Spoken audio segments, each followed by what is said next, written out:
যে আরএসএস এর দ্বারাই বিজেপি ভোটে জিতছে, উনি বুঝতে পেরেছেন, ওই জন্য মোদী আরএসএস এর সংগঠন গেছে মহারাষ্ট্রের। ভারতীয় জনতা পার্টির প্রধানমন্ত্রী থেকে শুরু করে যারা স্তম্ভ, তারা ওই শিক্ষায়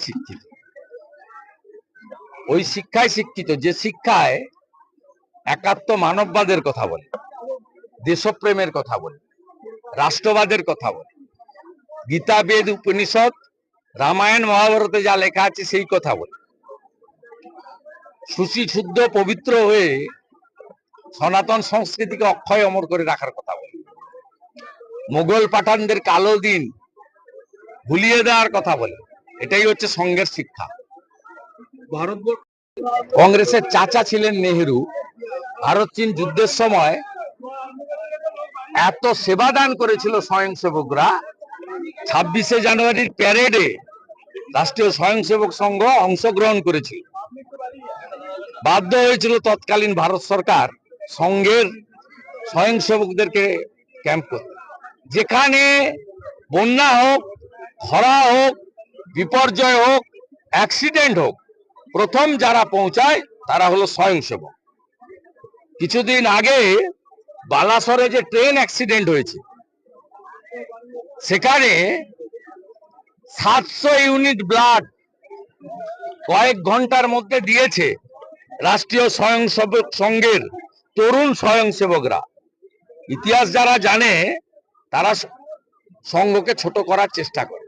সংঘকে ছোট করা মানে দেশকে ছোট করা। দাদা, ভারত জয়ী জয়ী সমবায়ীদের এখানে আপনি সম্বর্ধনা দিলেন, কিন্তু গতকালও একটা সমবায় নির্বাচন দেখলাম কাঁথিতে, যেখানে পিতা পুত্র একেবারে কার্যত দাপিয়ে বেড়ালে। কোথাও যে আশঙ্কা যে বিধানসভা ভোট সামনের বছর পুলিশের জন্য করে।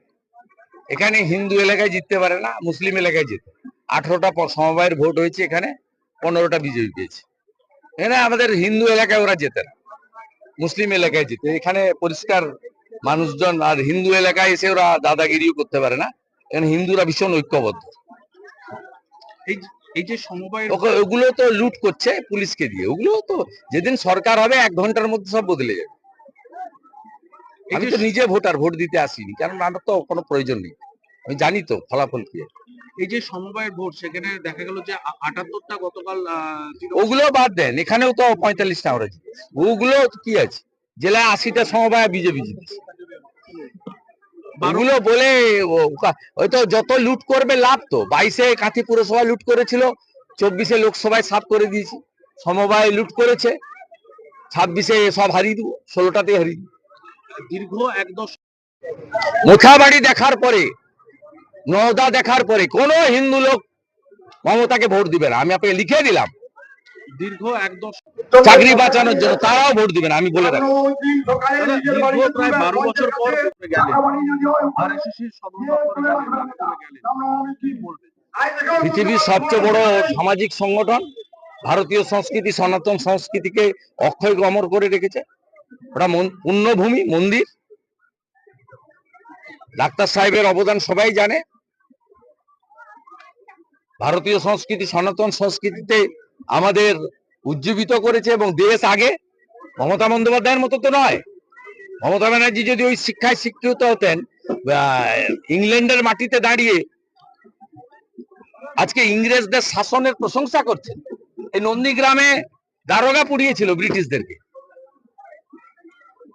এই নন্দীগ্রামে স্বাধীনতা আন্দোলনের প্রথম সারিতে ছিল এখানকার তৎকালীন কংগ্রেসীরা। আপনি বলছেন ব্রিটিশ আমলে ভালো ছিলাম আমরা?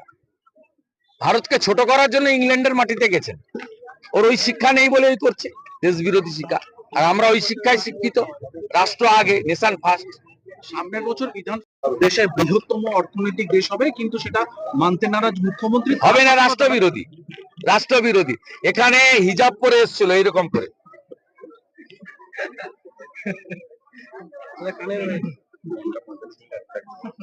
এরকম করে হিজাব পরে এসেছিল এইখানে বয়ালে, আর সব হিন্দু লোক জয় শ্রীরাম জয় শ্রীরাম করেছে।